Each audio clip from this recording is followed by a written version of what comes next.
চলে এসেছি আবার আজকের একটা নতুন ভিডিও নিয়ে ব্রকলির রেসিপি।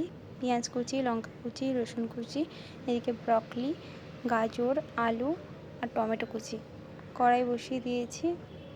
কড়াইটা একটু গরম হয়ে গেলে তেল দিয়ে দেবো। তারপর ব্রকলিগুলো একে একে করে পরপর ভেজে নেব।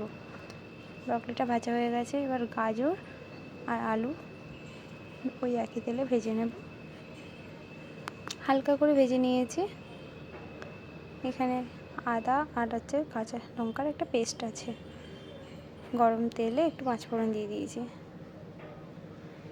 জিরে ছিল না, জিরে থাকলে ভালো হতো।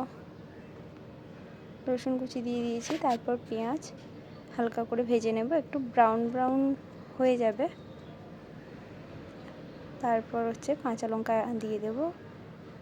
কিছুক্ষণ ভাজার পরে ব্রকলিগুলো দিয়ে দেব।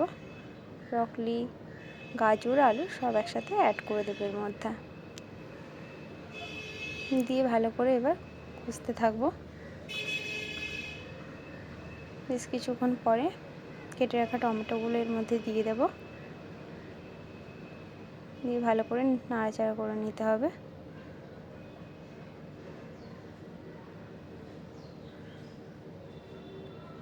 এরপর একটু নুন, হলুদ গুঁড়ো দিয়ে ভালো করে মিক্স করে নেব।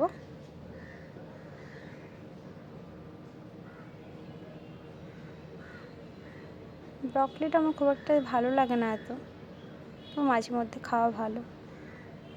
এর মধ্যে আদা আর কাঁচা লঙ্কার পেস্টটা দিয়ে দিলাম। ভালো করে কষিয়ে নিতে হবে। এবার ঢাকনাটা একটু দিয়ে দিয়েছি।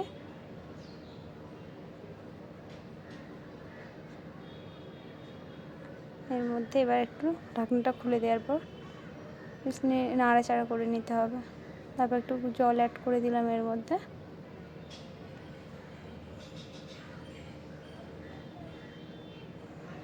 জলটা বেশ ফুটে উঠলে কিছুক্ষণ নেড়ে নেওয়ার পর তারপর নামিয়ে নেব। খুব বেশি সময় লাগে না। একটা ঢাকনা দিয়ে দিলাম, খুলে দেখি এটা।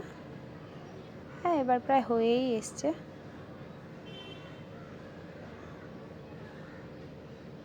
সবজিগুলো ভালোভাবে সেদ্ধ হয়ে গেছে। দেখুন কালারটাও খুব সুন্দর এসছে।